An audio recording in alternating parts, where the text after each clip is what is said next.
I had an elaborate introduction ready for her. It became very, very quickly from the facial look that she gave me when I walked into the green room that less is more. Please welcome Undersecretary Ellen Laura. Thank you, Jim. You know, it's a real honor to follow Congressman Turner. One of the things that I've learned in this job is that it's incredibly important that we in the department really partner with Congress because it is a total partnership to make things happen. So with that, good morning.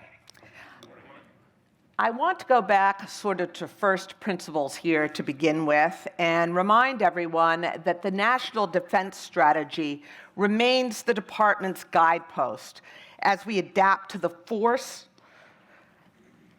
to this new environment. And it's really great power competition. We're moving away from countering violent extremist organizations, and we're dealing with near-peer threats, meaning China and Russia. And we're seeing new types of warfare: predatory economics, undermining of democracies, all types of military force. The U.S.'s adversaries are seeking to erode the sovereignty of weak states. Over time, this activity undermines the current international rules-based order that generations before us worked to achieve. The United States and its allies and partners constructed a free and open international order to better safeguard our liberty and people from aggression and coercion. And that's what really differentiates us from our aggressors. When the U.S. goes to fight, we do not go alone. So before I get into some of our acquisition and sustainment priorities, I'd like to reflect a little bit on what we've accomplished to date. In my role as Undersecretary of Acquisition and Sustainment, I believe that we need to ensure that we have an acquisition system that moves at the speed of relevance. I am also committed to the sustainment of our weapons systems because proactive sustainment generates readiness. To that end, 2019 was a significant year for us, but there's a lot of work to be done. Within A&S, we're really rethinking how we do business, and we're reshaping A&S into a policy and governance organization that enables the services and defense agencies to get capability to the warfighter quickly and cost-effectively. If I put my industry hat on, the way I look at this is the Office of the Secretary of Defense really has the services, the COCOMs, as our customers. In this construct, we have a very large board of directors. It's called Congress. So we are working up and we are working out to provide our operating units the services with the capability they need. So what have we done? At DoD, we manage 87 major defense acquisition programs. We have delegated all but 9 of these to the services. We are enabling speed by employing our new Agile Acquisition Framework, also called our Adaptive Acquisition Framework. In addition, we've seen a 15% reduction of Defense Acquisition Regulation Supplements, or DFARS, from 352 clauses to 298. In other words, there's less law out there to comply with. We've also, by 60%, reduced the publication backlog. We used to have 128 clauses in backlog. We now have 50. We also have seen a 50% reduction in procurement administrative lead time, or PALT, from 32 to 12 months for multiple, 32 to 16 months for multiple Pathfinder projects. So how are we doing that? We're finding that negotiating options to existing contract requirements is really an effective technique to allow timely and effective procurements. So far in FY20, the inclusion of 40 options in roughly 25 programs, including multi-year buys, will potentially save over 66 years of PALT. A quick example of this is the Army Apache Post-Production Support Services contracts, which actually utilized 3 options with 10 FMS customers, including Israel, the Republic of Korea, Saudi Arabia, and the Ministry of the National Guard in Saudi Arabia. The department is also increasing the utilization of other transaction requirements, agreements, or OTAs. These don't require, and this is the key, submission of certified cost or pricing data. This can save up to 6 months of additional time to get on contract. So for other transactions, for basic research purposes, the following are the criteria. The focus of the project is basic, applied, or advanced research, and to the maximum extent practical, the research contemplated in the instant project does not duplicate research being done under other DoD programs. Also, to the maximum extent practical, the funds from the government do not exceed the total amount provided by the other parties. The use of a standard contract, grant, or cooperative agreement for each project is not feasible or appropriate. This is when we can use the OTAs. So for prototype OTAs, there are more required criteria that I'll just summarize quickly. The projects have to be directly relevant to enhancing the mission effectiveness of military personnel and supporting platform systems, components, or materials.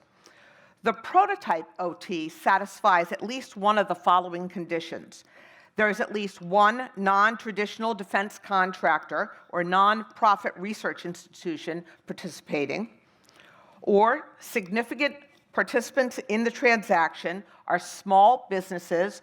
Key to us, most of our innovation comes from small businesses, or non-traditional defense contractors, or at least 1/3 of the total cost of the prototype project is to be paid out of funds provided for parties other than the federal government, or there are documented exceptional circumstances to justify.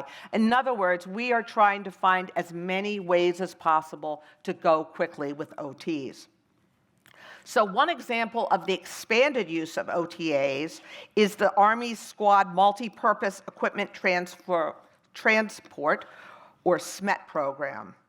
By using an OT, the Army cut 2 years off the time versus a traditional FAR-based contract. They also saved $26 million through the process.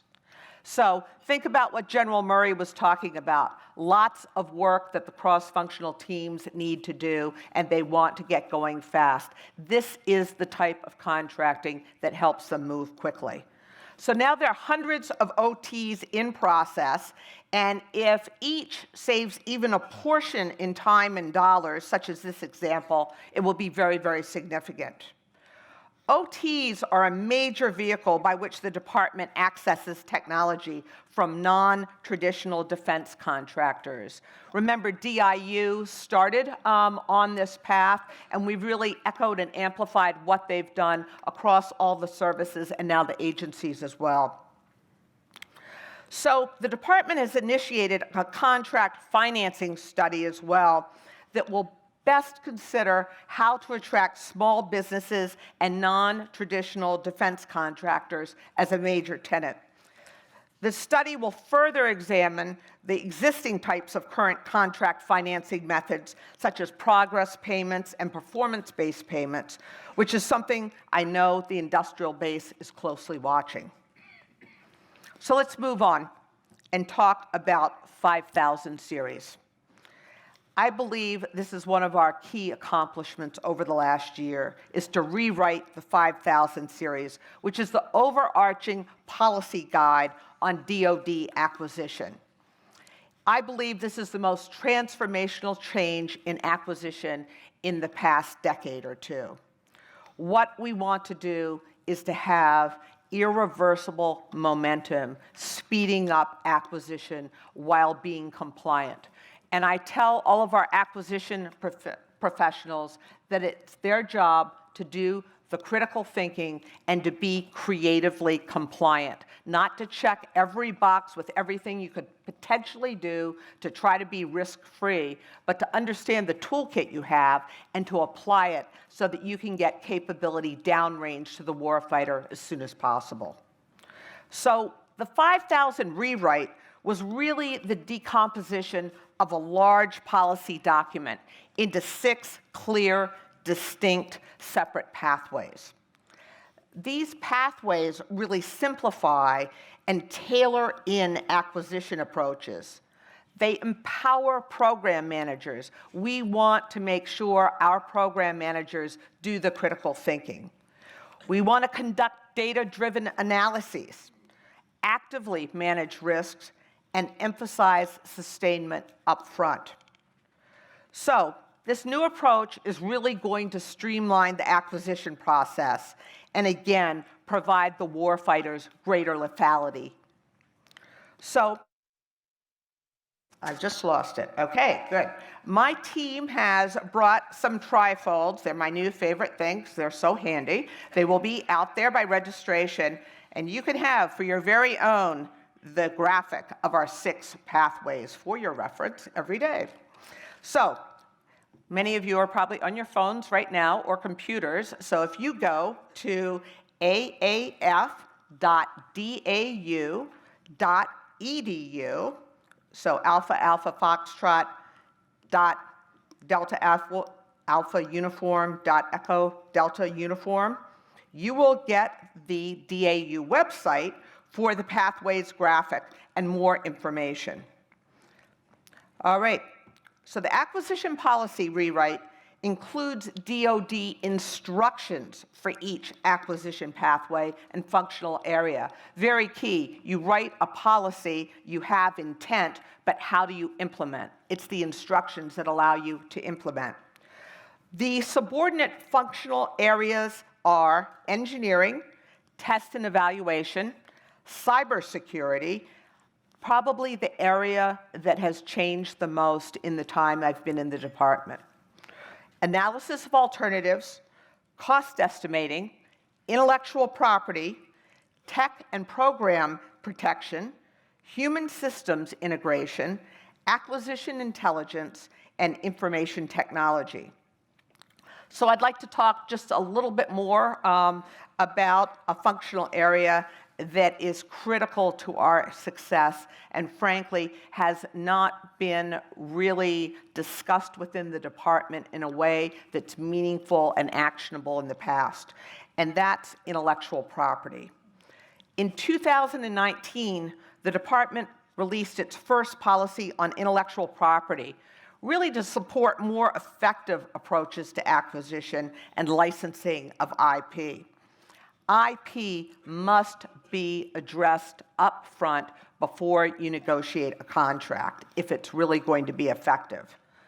Acquiring and licensing the appropriate, with emphasis here on appropriate IP, is really vital to ensure systems will remain functional, sustainable, upgradable, and affordable. The policy highlights DoD's IP principles and really helps guide DoD to deliver world-class capabilities at an affordable cost. The government doesn't need to own all of the intellectual property. This is where the education comes in. We only need enough intellectual property to be able to sustain and upgrade systems. So the policy also established an IP cadre.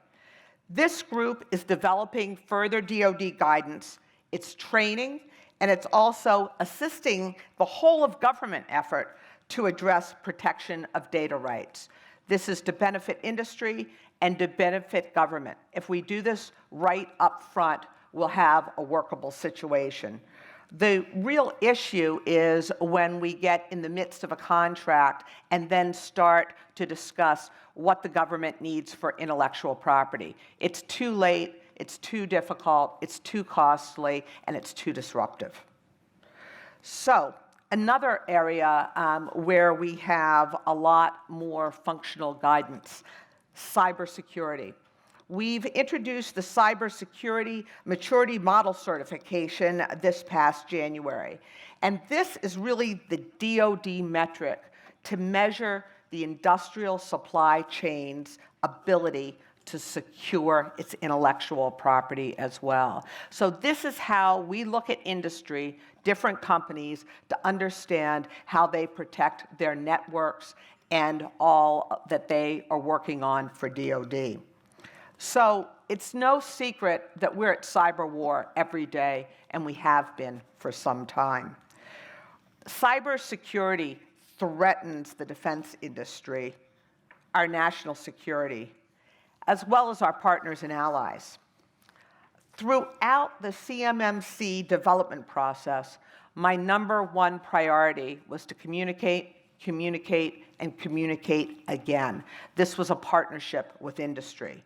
So we continue to involve industry associations, academia, the military services, and Congress in an effort to hear all concerns and suggestions.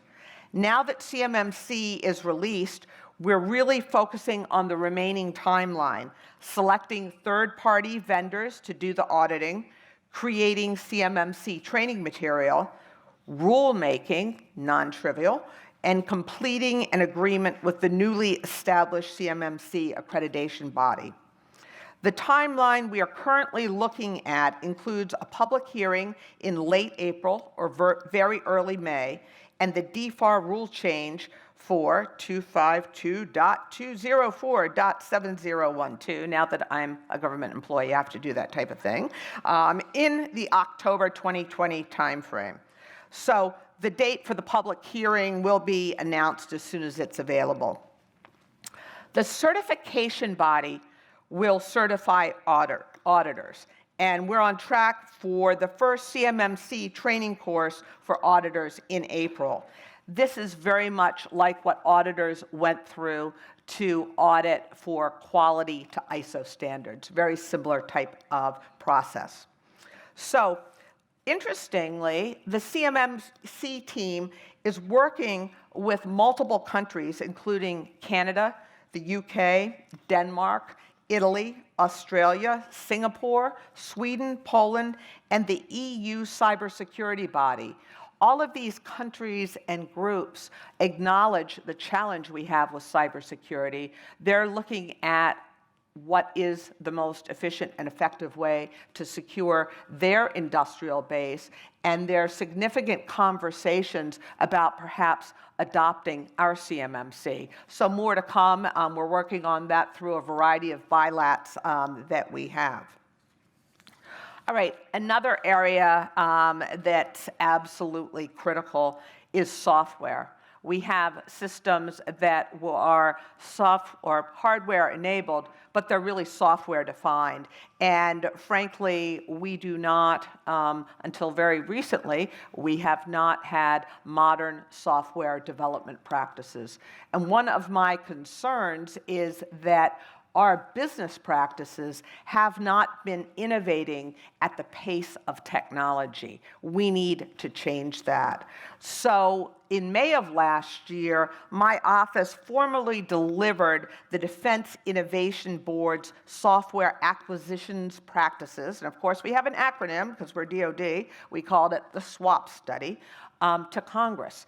And this was critical because as we were working internally to change from waterfall techniques to Agile and DevOps for software development, we felt we really needed the big brains out there in commercial industry to partner with us. And we're very, very fortunate at the department that we have a lot of great patriots that give their time to the department to work with us. Eric Schmidt and others on the Defense Innovation Board really did a great job. And in fact, we started implementing some of their recommendations even before the study was delivered because we were rewriting 5,000. It's a great read that I suggest everyone take a look at. There are 10 primary recommendations that we are implementing, but they really fall under 3 fundamental themes. 1, speed and cycle time are the most important metrics for managing software.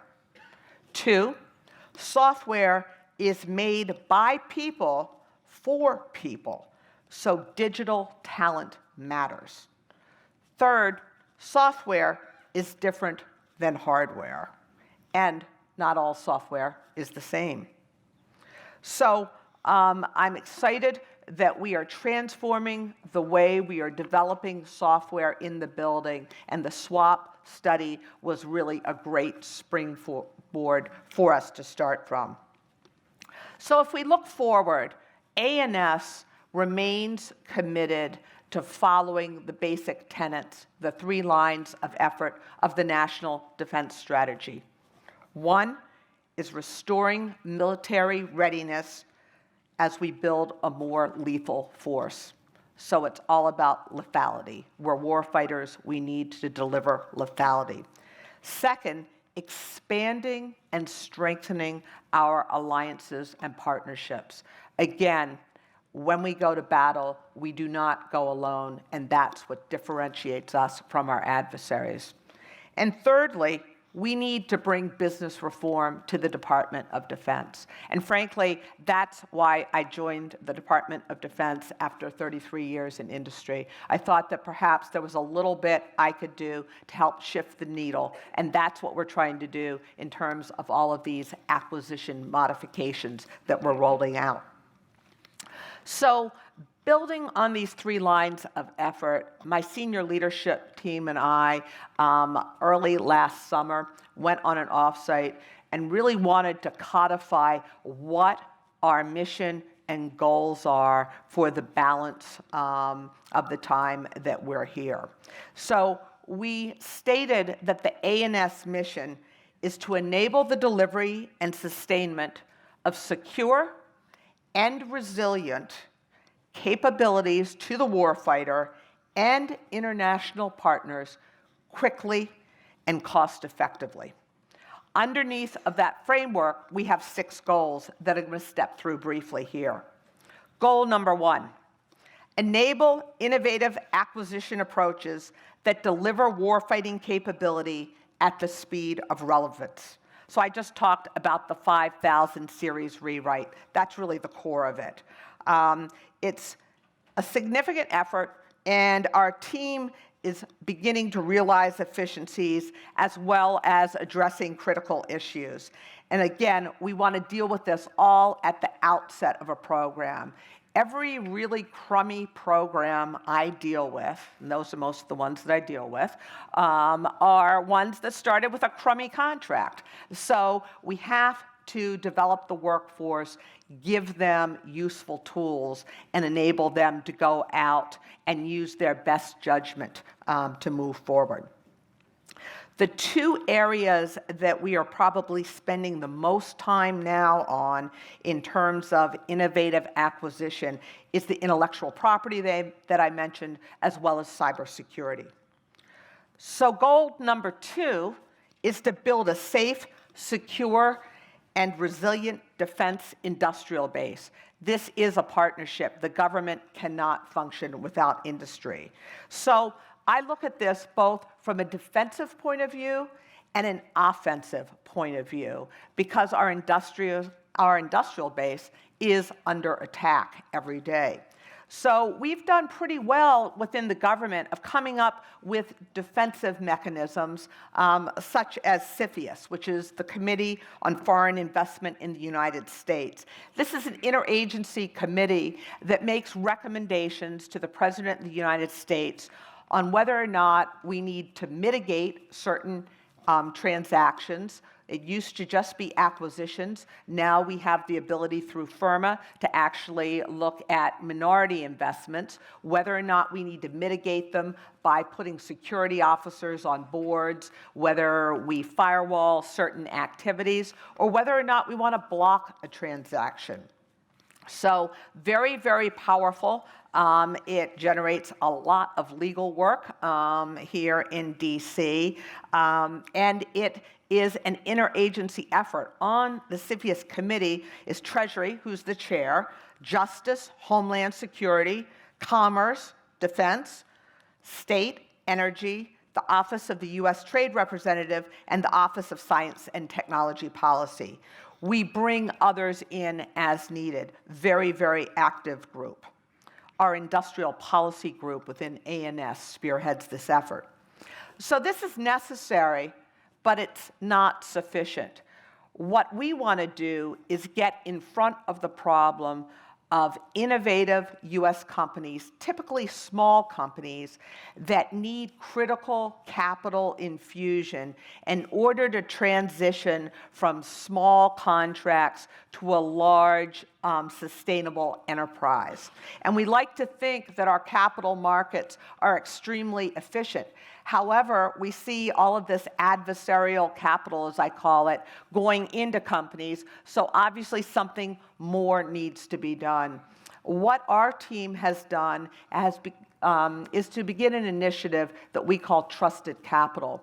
We've come up with a rule set where we vet both investment groups, capital providers, and then companies to make sure that neither have adversarial capital coming into them.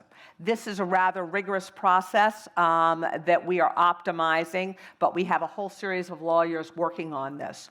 We are sort of doing a crawl, walk, run approach. Our first activity was in Austin with Texas A&M on a drone venture day last November. So we brought capital providers together with small innovative companies. We had the DoD explain why unmanned aircraft systems and counter unmanned aircraft systems are so very vital to the warfighter. And we created the ecosystem and let the groups work together. What we're doing is moving this month in March now to actually partner with our services with the Air Force, AFWorks. We are partnering doing South by Southwest mid-month this month to work with companies that are getting SBIR grants, both phase 2 and phase 3. We are giving them an additional opportunity. We've vetted the companies coming in. We're giving them an additional opportunity to meet with capital providers. We think the fact that we have sort of branded these companies as DoD interesting companies will help them raise further capital. We're actually going to do something similar in Huntsville with the Army mid-March as well. What the goal here is to develop a website where we can truly create an ecosystem, vetting capital providers, innovative companies to come in, have some labeling so that once they get in there, we step back and they can discover one another and get into deeper discussions. A really, really important program, complicated, but we're getting there. All right, goal 3, ensure safe and resilient DoD installations. We're doing something here that I think is potentially significant for the future. We're looking at small modular reactors. The concern here is that obviously installations need energy, they need power. Typically they are hooked up to the grid.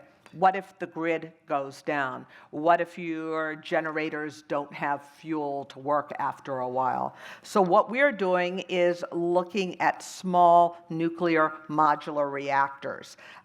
We are actually pursuing the demonstration of a commercially developed Nuclear Regulatory Commission licensed about 2 megawatt electric small modular reactor that could power critical loads at a domestic military installation. And our partner organization, Research and Engineering, out of the Strategic Capabilities Office, or SCO, is funding development and construction of a prototype advanced mobile nuclear reactor that could be used in remote or forward operating locations.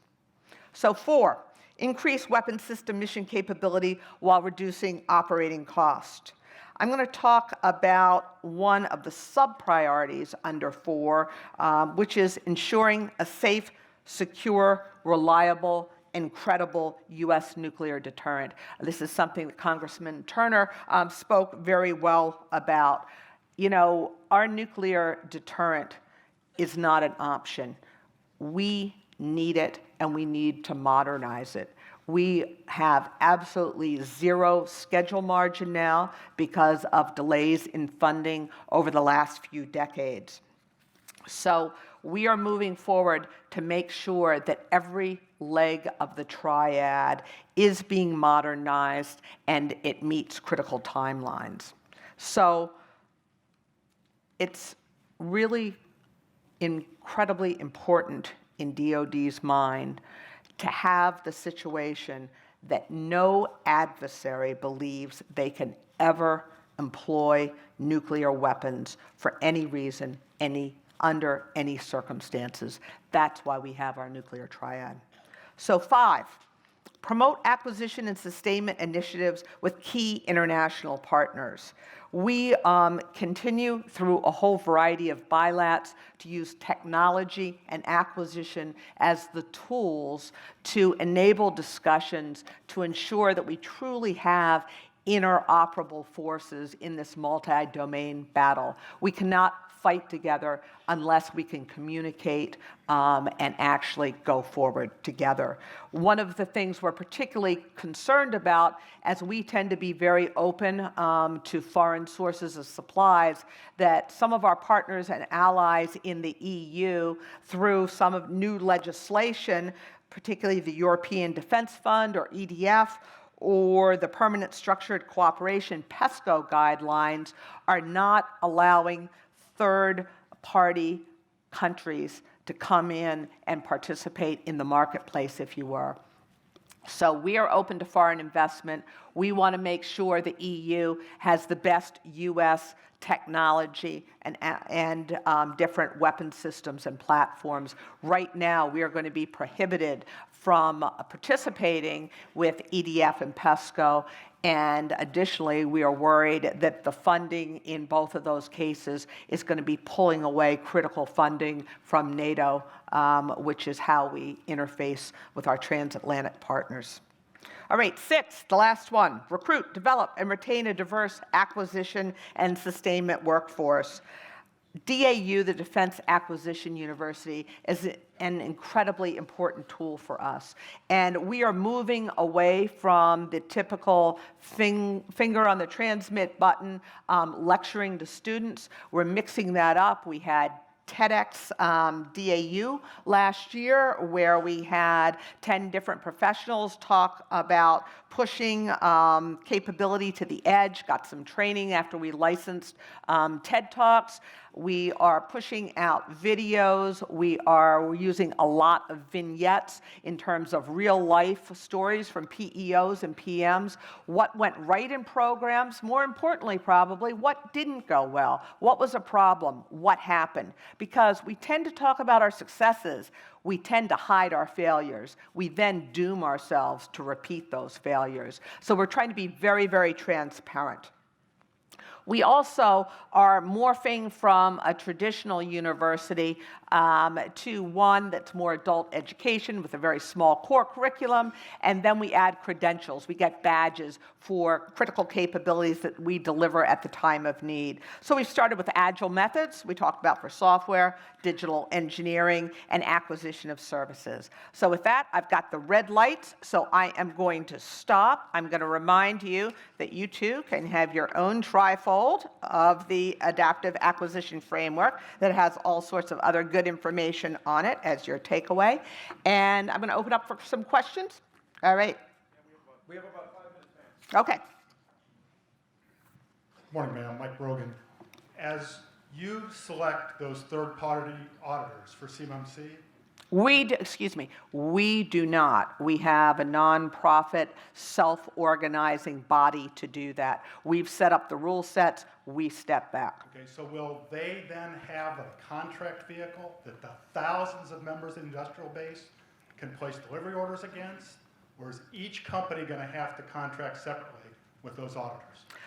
Very good question. That's being discussed right now, and in fact, Friday, day after tomorrow, we have one of our quarterly tri-association meetings. I take about 15 people from DoD over to meet with a variety of CEOs from PSC, NDIA, AIA. That's one of the topics we're talking about. Katie Arrington, who runs the effort, will be there. Again, we're trying to simplify that for industry in general, and we're also focusing on how the primes reach down through, to the 6th, 7th, 8th, 9th level of their supply chain. So that's being worked on right now, and I'll carry that one forward. Thank you.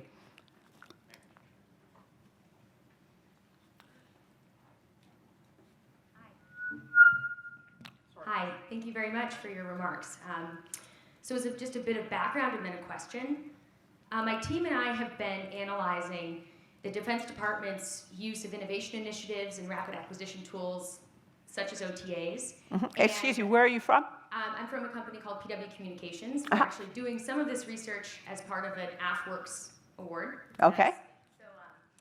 So based on the publicly available data that we have access to, the government has awarded approximately 13,000 OTAs over the last decade, with the majority of those coming through the Defense Department.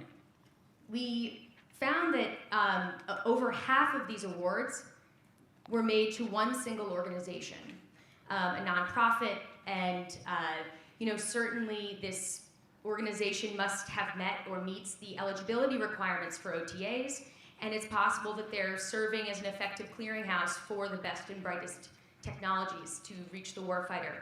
But my question is, as you think about encouraging a more widespread use of OTAs, how will you ensure that they don't become another channel for large government contractors, whether they're nonprofits or for-profits, to simply gain greater market share?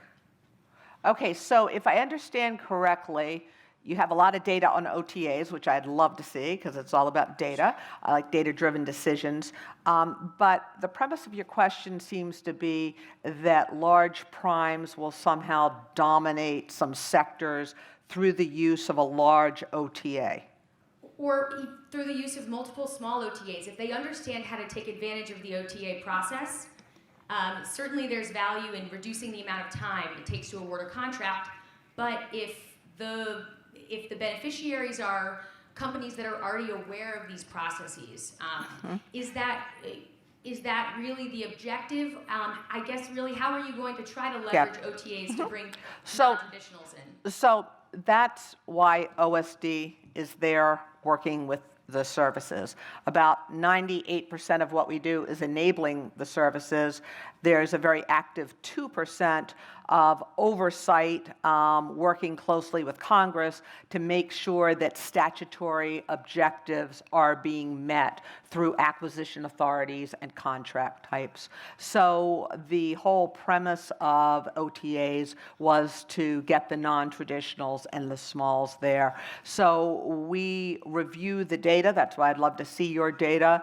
I find it hard to imagine a situation where large primes would predominantly use OTAs, but I don't know what I don't know. So that wasn't the objective. So I'd like to see your data, and we'll see where it goes. But oversight is one of our responsibilities in A&S that I take very seriously. So we need to make sure that we don't have unintended results from some of the policies that we implement, and we're always trying to improve that. So we'll follow up. And I think Jim's creeping closer and closer. Are we? Sir, ma'am. I think we need another question. Hi, I'm Doug Greenlaw from a company called Research Innovations, a multi-domain C2 company. We love OTAs. It's been fantastic.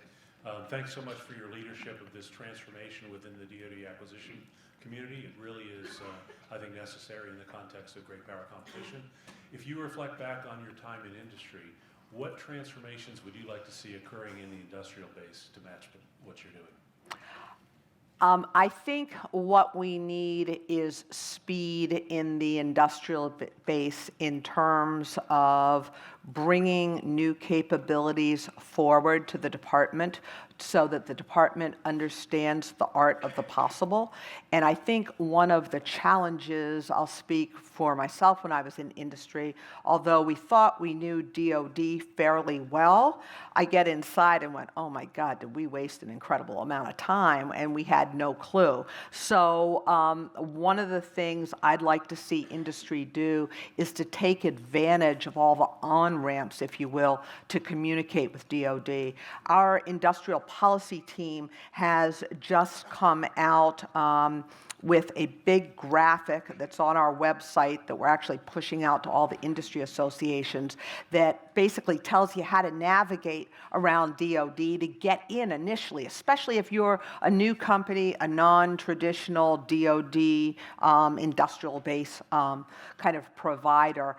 I would like to see industry get in and really have good conversations. I like to think of our industrial policy team as kind of the big help desk for acquisition and sustainment within the department. So I would say make it more of a contact sport. Bring in the BD people, but bring in your engineers, your program managers, the everyday practitioners. Tell us what's working and what's not working. The last thing I want to do is to have a bunch of policy or instructions out there that are onerous, that are non-value added.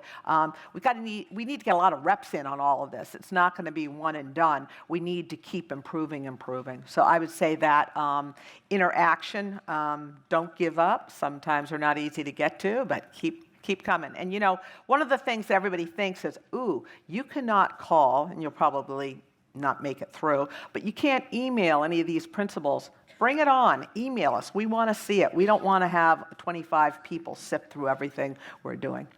So with that, thank you very much. Yes, ma'am.